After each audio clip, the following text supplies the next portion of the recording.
Hello, horse girls and guys. Welcome back. We are filming this bright and early in the morning. So, those of you on YouTube, I'm sorry you have to look at my washed out self currently. I've got the ring light going behind the camera, and this girl has not been used in a hot minute. I think I bought this ring light years ago. I even have another one like under my bed in the box, like a big one that I've just never used because like I don't ever have a need to use them. So here we are. I am filming this it's like almost 7 o'clock. It's just about 7 o'clock in the morning. But my room is so dark, and so I didn't want you guys to just sit in the darkness. So here I am. You're welcome. But I woke up this morning and was just kind of laying in bed and wasn't really tired. Usually I wake up like 6:30, 7 o'clock, and I just kind of lay in bed for a little while because why not? Usually I fall back asleep, but today I just wasn't falling back asleep. I was just wide awake, so I figured, you know what? Let's just get up. Let's tackle this day.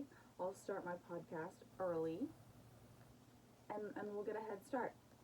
I'm drinking my coffee, so if you hear swallowing sounds, that's me drinking my coffee. For the YouTube, my mug says, I can't pretend to like you this early in the morning, but yeah, it depends on the morning. You know, one thing, like a misconception I think people have about me in my normal life is that I don't like mornings and I don't like being up early, which is actually completely false.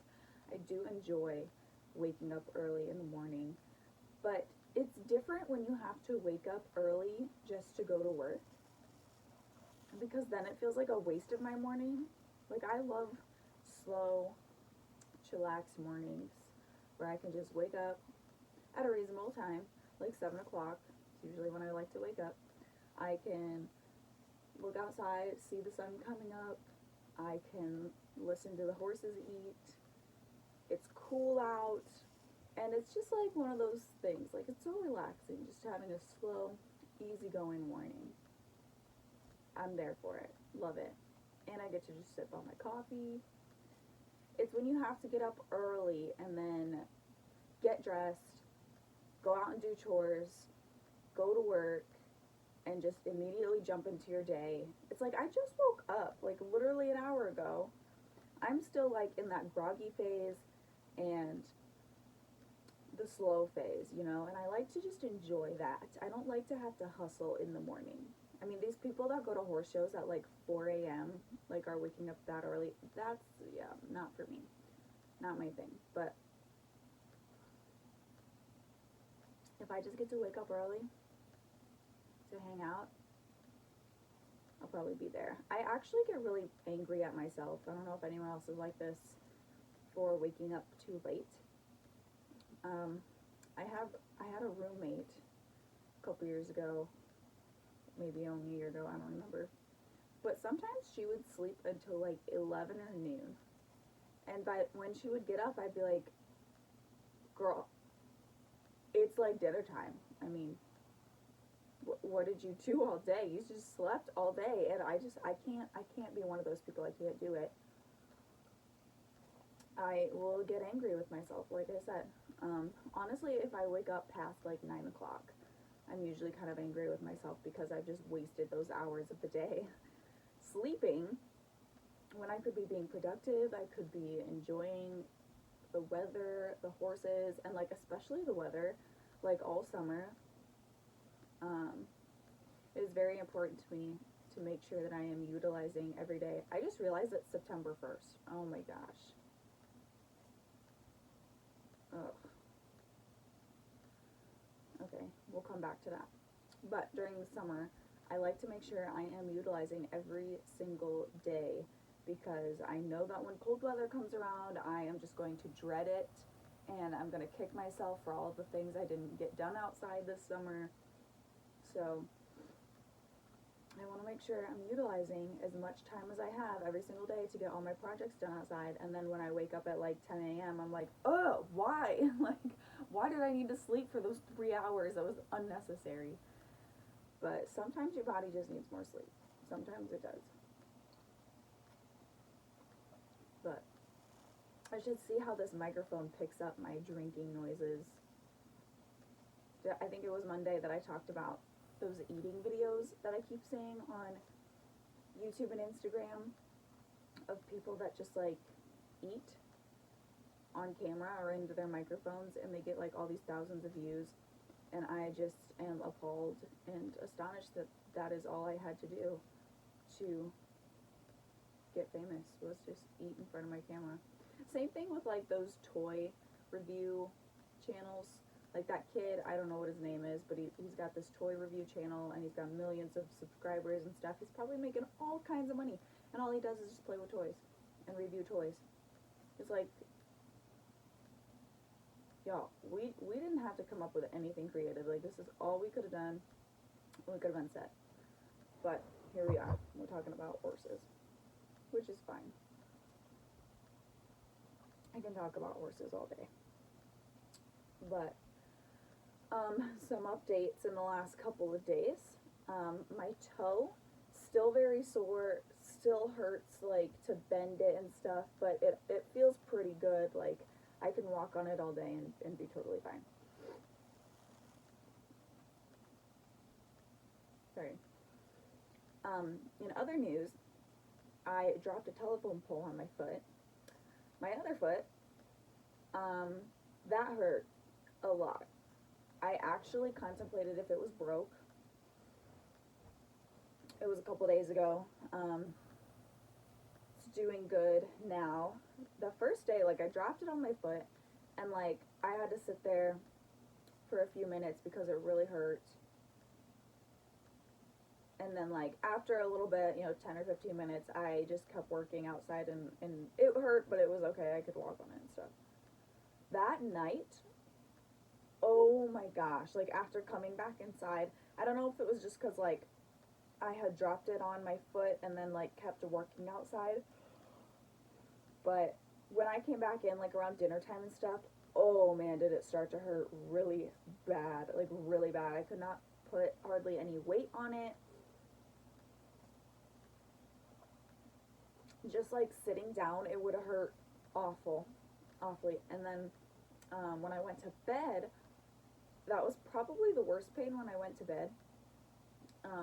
And like all night long, I woke up multiple times just because like it just hurt. It hurt so bad. And I think it was like mainly when I stood or like sat down and just did nothing, or like laying in bed and just laying there like with it not moving. It hurt so bad. I just like laid awake all night like, oh my god, I should like go to urgent care or something. It hurt so freaking bad. But I didn't. I stuck it out till the morning. So yesterday morning I got up, and it was like it was sore to walk on like right out of bed, so I couldn't put a lot of weight on it when I got up. And then all morning yesterday it was pretty sore, and then by the afternoon it got a lot better, and like if I kept moving on it, I didn't even have to limp anymore. Still sore, it still hurts, but this morning it is much better, and I can walk on it straight out of bed. So I don't think it's broke. I think I just bruised the absolute crap out of it, but it's not black and blue or anything. I would show you guys, but I know feet pics are like a thing, a whole industry these days, so I'm not going to put my feet on camera, but you can take my word for it. It's not bruised at all. Like, it's not blue or purple or anything. It's just kind of red, like where the pole fell on it. But yeah, I just keep injuring my feet. So that's been interesting. I did pick up some telephone poles from a guy. So yesterday I finished digging, I think, was it the last hole? Yeah, I think it was the last hole for my lean-to that I'm building. I got 5 poles in the ground, 3 along the back side, and then the 2 front corners. So I need to get concrete. I went to the store yesterday to get concrete and they were out of the regular kind, so I got the fast setting kind, which is like double the price. And so I think I'm gonna call a couple places today and see if they have concrete and like return the fast setting stuff. Cause it was like $40 for 4 bags. Like that's kind of crazy. It should have only been like 12 or 16. So yeah, I'm probably gonna return those later. But I'd like to get these things concreted into the ground quick like, so I can stop messing with them. So yeah, so that's been my last couple days. Really no horse news. Dillis, my client horse, is gonna stay a couple more weeks, or not a couple, another week. He was actually supposed to go home yesterday, and I totally didn't even realize like that he was supposed to go home yesterday. And his owner messaged me asking if she could delay his pickup, and I was like, yeah, if you want. I totally didn't even realize he was going home today. So Melanie is gonna come ride with me today, and we're gonna take him on another off-property ride and see how he does with that. But otherwise, that's been my last couple days since I last talked to you guys. I did get BB's vet appointment scheduled also for her muscle biopsy, so that is September 13th, something like that, so a couple weeks from now. But that's scheduled. It's gonna be in the works, and I'm excited to see if anything comes of it. Somebody did ask on the last video if they tested for Cushing's or vitamin E. They did take her blood, so I would assume like if she was lacking vitamin E, that would have come up in the analysis. As far as Cushing's, we're not testing for Cushing's right now just because I truly don't think that it's Cushing's or related to Cushing's. I know that top line muscle does kind of waste away with Cushing's, but in my personal experience, all of the horses that I have known with Cushing's have like a sway back rather than just no muscle on their top line, and they have like a big pot belly, and I think it has to do with like their insulin resistance or something. I don't know exactly how it all works, but I don't think she has Cushing's at all, and she doesn't have any of the like excuse me, of like the long hair or anything. I kind of wondered with Dolly if Dolly had like early onset Cushing's, but I never got her tested, as well as Grace. I don't know if Grace ever had it either, since she didn't shed out her hair pretty much at all this spring. So that's where we are with that. But anyway, today's topic is my life if I wasn't doing horses. So I think about this, I want to say like every few months I kind of go in to really thinking about this. And if any of you guys are in high school right now, something to think about. And one thing I always like disliked about high school is that they acted like you had to have everything figured out like by the time you were a senior. And you needed to know exactly what you wanted to go to college for, where you were going to go to college, how much money you were going to spend. It's like you had to have it all set in stone by the time you graduated. And at least at my school, our school counselor, just like, if you didn't know, or like if you didn't know what you were going for yet, she just kind of didn't really take you seriously. I mean, that's kind of all her job was just like making sure kids were like doing their college things, which is fine. Like I get that's part of her job, but those kids that like didn't know yet what they wanted to go for, I mean, she kind of just wrote them off and like just didn't really help them with anything, didn't take them very seriously, kind of prioritized the other kids over them. And I really just didn't think that was fair at all, because those kids, like, they need the help. I mean, they need the extra help, like if they don't know what they want to go for. And so I never liked that, and I felt like that was very consumed of her job, like was just the college stuff and not the like being a counselor part of it, you know, helping kids with their problems and stuff. But anyway, I often wonder what my life would be like if I decided not to do horses as a career. And like, horses haven't always been my like hardcore career, but I will say like it's always been the end goal. I've had retail jobs and stuff like that and other jobs here and there, but the end goal has always been for horses to be my full career. So that's always what I've been working towards. I've always done it on the side as well. Even when I have my other jobs, I'm still offering horse training on the side. I'm still working at barns and stuff like that. So I think where I'm going with this is like, I imagine my life if I wasn't doing horses as a career and just a hobby, like not so much my life without horses, but if I decided to do horses, like, or just have horses at home to ride and enjoy riding and just have it as my hobby and stuff, but not, you know, a career that I'm investing my entire life in, basically. And so the reason I brought up the whole high school thing is because personally, like when I think about all the paths I could have taken instead of horses, I went to college for business management. I have a business degree, and I only got that degree because I knew that I wanted to have my own business. I've always known that I wanted to be an entrepreneur and have my own horse training business and work for myself. So that's why I went for that degree.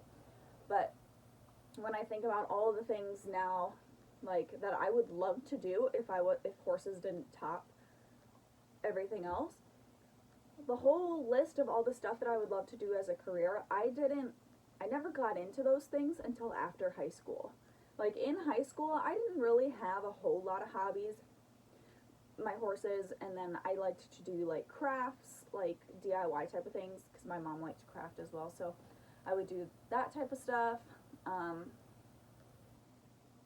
What else did I do? I don't really remember, honestly. It was like at least 5 to 8 years ago.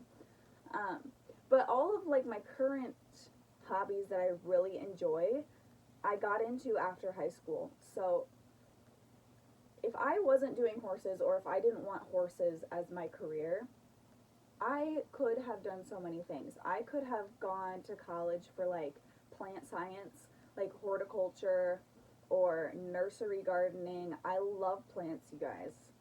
And if you didn't already know that about me, I have plants all over my house. All over the place. Like I have so many plants. Like some of them are just piled up in random spots because I don't have anywhere else to put them. But I could have gone to do plants. I was just thinking about this the other day and had a whole list, and now I don't remember what it was. Oh, I could have gone for like animal rescuing, animal control, animal science, dog grooming. Like I could have gone for so many different things that I would enjoy. I could see myself going into the trades just because I love to work with my hands. I love to build things. I have been learning recently some electrical things. I had to take down the lights in my bathroom one day and was like, I felt like all cool because, you know, felt like an electrician after that. I wired a new plug on my trailer a week ago. And so, honestly, I really feel like I could have done the trades. And I have always wanted to learn how to weld. My dad has sent me multiple, like, certification courses that I could do to become a certified welder, and I would absolutely love to learn how to weld.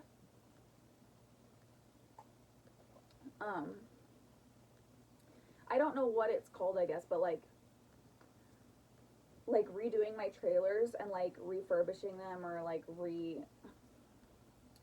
refinishing them. And I'm doing refinishing furniture right now.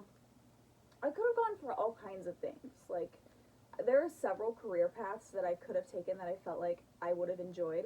I would have loved to go to college for like food, like culinary arts or something. I love to cook and I love to bake and stuff like that. I can't say that I'm like super awesome at it, but I love it.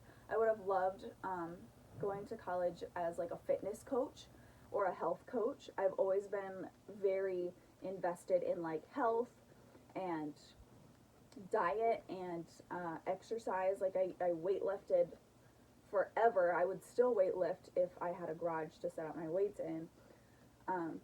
But I could have gone for so many different things if I wasn't doing horses. So I just want like people, especially young people, to think about like, obviously this is a horse podcast, so I'm going to encourage everybody to go do their horse career because we need more people with solid foundations in the horse career. But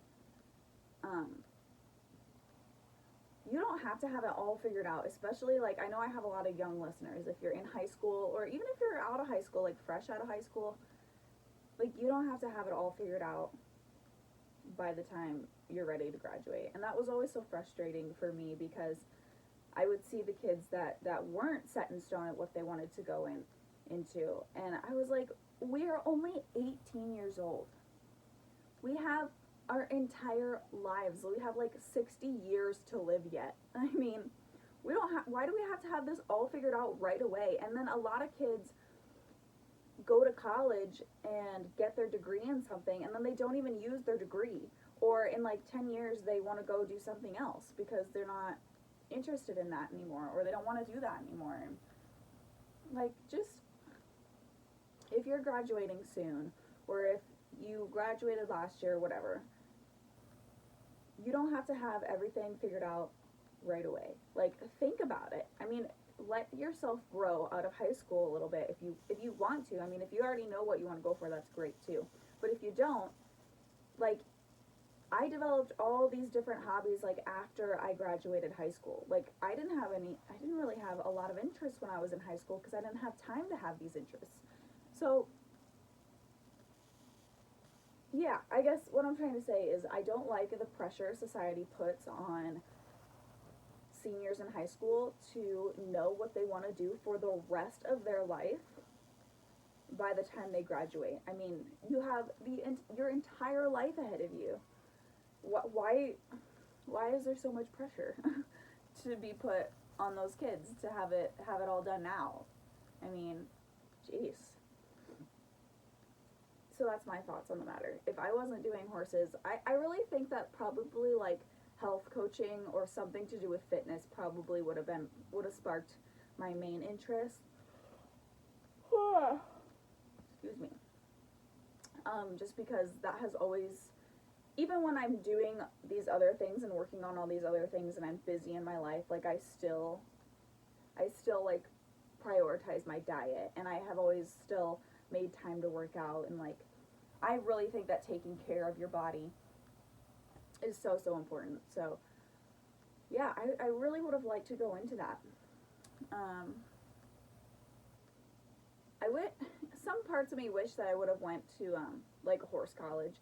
And I still get emails and stuff all the time. I don't know if anyone else gets these emails, but I get emails all the time about equine business management degrees or online equine degrees that I could take that show up in my email all the time. And there's been a couple times that I've inquired about them, like the equine business management degree. I have a literal degree in business administrations management. So sometimes I'll respond to these emails and I'm like, how does this degree differ from a regular business management degree? And most of the time, like the coordinator or whoever's sending these emails sees them and responds to me, and they're like, it's basically all the same. Seriously, there's been a couple different colleges that have sent them to me, and I've inquired about them, and the people are like, you basically have taken all of the classes already. You'd maybe have to take a couple classes that are equine related, but that's about it. So I'm like, okay, well, I'm not going to pay a bunch of money just to have an equine business management degree rather than a regular business management degree, to take these like 3 or 4 horse classes that I probably am already educated in anyways. So if you're thinking about, going into the equine business management degree or whatever, yeah, it's probably pretty similar to a regular one. I also didn't have any local colleges that offered an equine degree. The closest college that had a really successful equine degree in my area closed their equine degree like 2 years before I graduated. So you can imagine how frustrating that was for me, because I would have loved to, just do that because it was so close and local. I wouldn't have had to move far away. So all of the other equine degrees at these colleges were like a few hours away. And my dad has always been like one of those dads where he's like, move away somewhere, enjoy your life, get out of your hometown, go explore a new place and enjoy it, and learn new things and meet new people and be on your own. And he is always encouraging me, like every time I see job postings at like these big horse ranches in Colorado or whatever, he's like, just go, I'll give you $1,000 if you need, just go and enjoy it and and meet new people. And I love that my dad is supportive like that.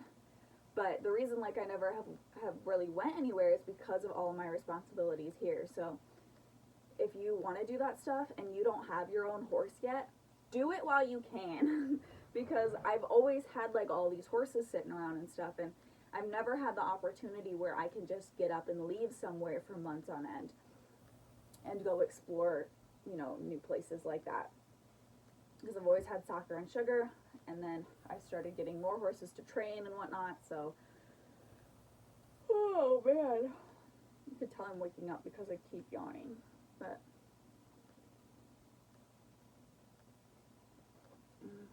But yeah, so I never had like a close by equine degree that I probably would have went for. I will say my degree was all online, which was really nice.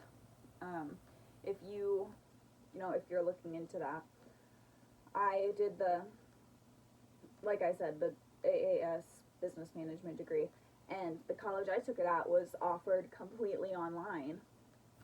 And I already, like, that might have been a part of the reason I wanted to do that degree, because it was completely offered online. And that was just like icing on the cake for me. I was like, it's all online. I don't have to go to a campus. I don't have to sit in class with anybody else. I can do the whole thing right here from my computer. I want that one. So that's what I did. And I will say that, like, doing an entire degree online, you do have to be very disciplined. And that was something like my friends that had said, they couldn't do that degree because they would never just do the work. Because there's nobody telling you, your professor's not at your house telling you to get your work done. Your parents aren't telling you to get your work done, at least mine didn't.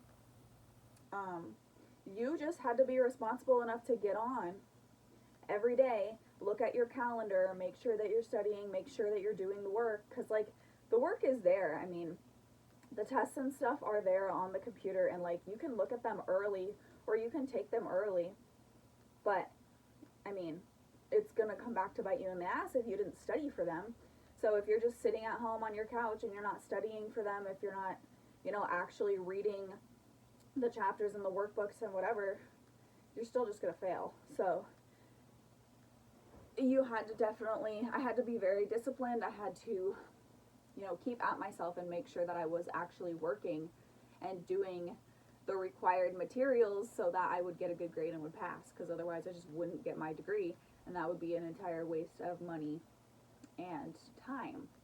So yeah, you definitely have to be on top of it if you're going to do a completely online degree.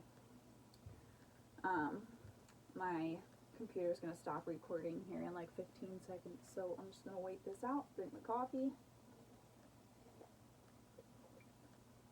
so that we don't end up with a giant chunk missing like we did in the last episode.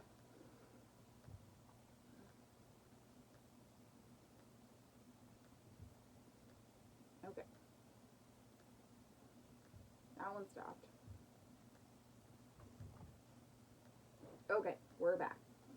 So yeah, if you guys are looking into like online degrees or anything, I would definitely recommend it if you are a very disciplined person and are responsible enough to be able to get them done without anybody, breathing down your neck about it.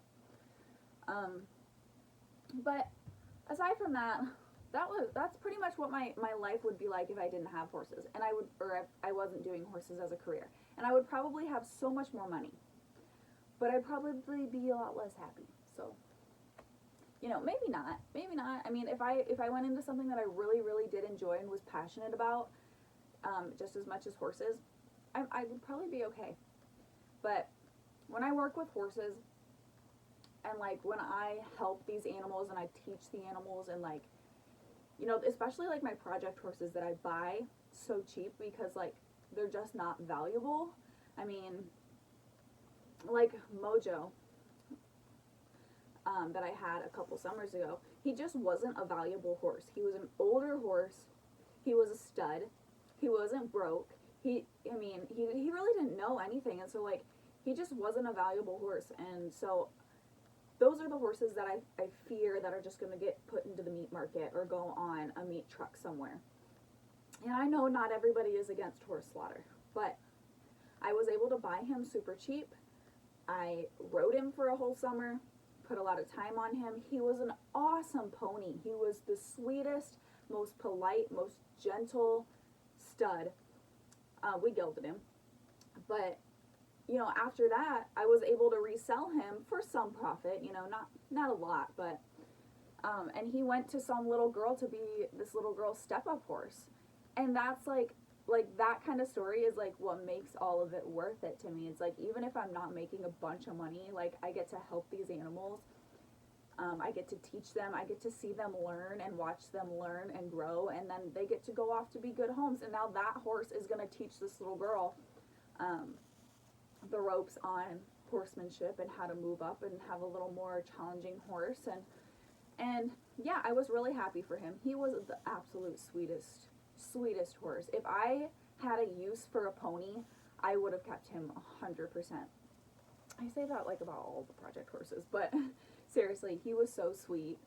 I don't think he ever made a wrong move, honestly. He did everything that I asked and was just the best boy. He really, really was.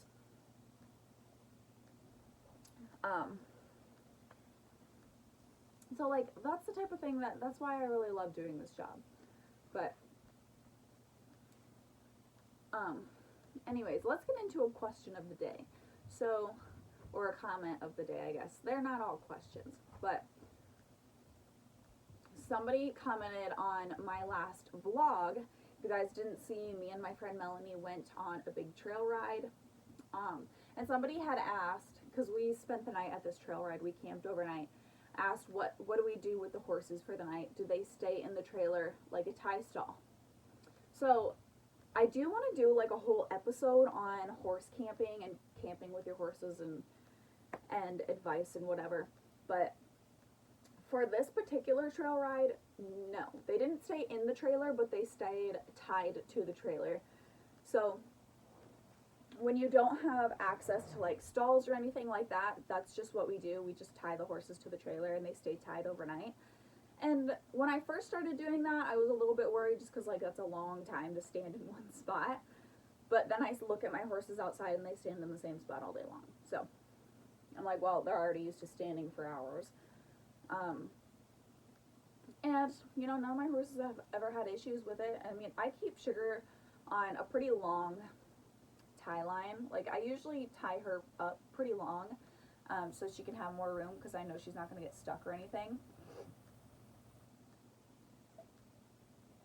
But yeah, for that trail ride, they just stayed tied to the stall.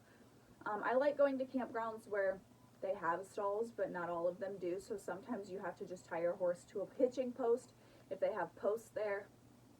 I know I have some friends that tie their horses to high lines, and if you don't know what a high line is, like usually people will take a rope and they'll tie it to like the top of their trailer, and then they'll tie the other side to like a tree, or they'll tie it between two trees, and then they'll tie their horses above their heads like up to that rope, and they can like walk along the whole span of the rope. And you know, if it works, it works. I mean, who am I to judge? You know, whatever. If it works, great. I know a lot of people do it, so it must work fine, but I have never been able to trust my horses to do that. I just don't know. I don't know how like my horses wouldn't just spin around each other a bunch of times and get totally tangled and stuck, or what. Like I just don't get how that works. So I haven't done it with my horses, but I guess I could try it sometime and just see how they do. But I see a lot of people do that. On our endurance rides, I see a lot of people bring their own portable pens. Another thing that I've always wanted to try but just never had the stuff. Plus with those portable pens, like you have to figure out how to transport them. So some people like tie them to the side of their trailer or on top of their trailer or something, and I don't have the stuff for that.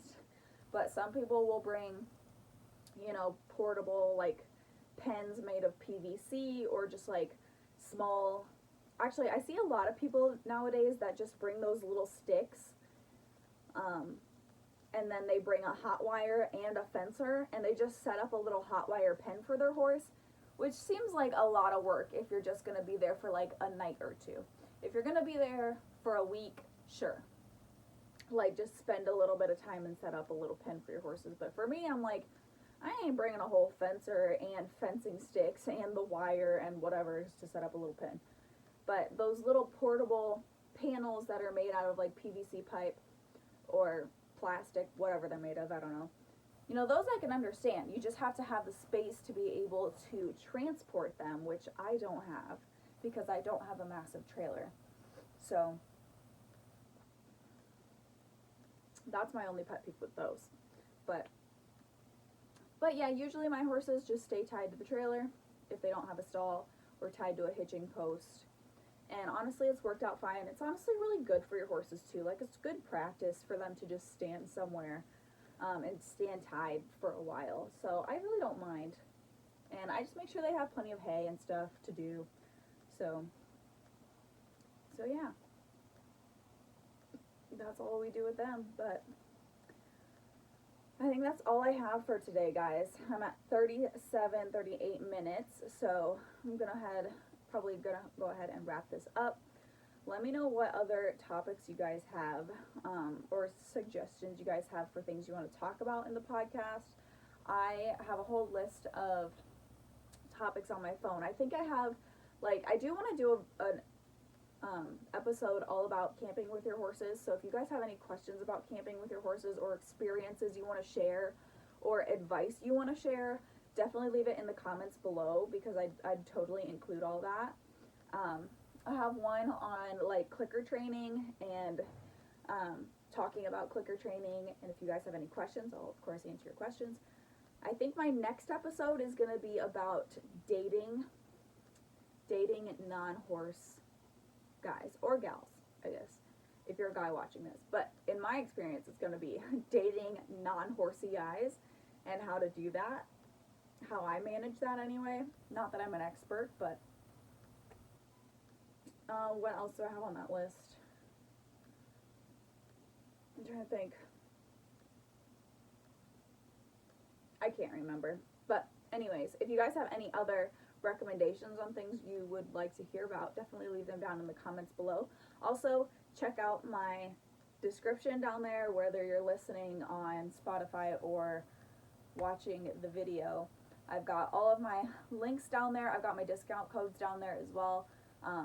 My TikTok, my buy me a coffee, and if you'd like to buy me another coffee, you can do that down below, where you can donate to this channel to help improve the video quality improve the podcast, just overall support the content. So definitely check it out down below. I actually have to go to the store today to buy more coffee creamer anyway, so let me know what you guys think down below. I hope you have a great Thursday, and I'll see you guys in the next episode. Bye.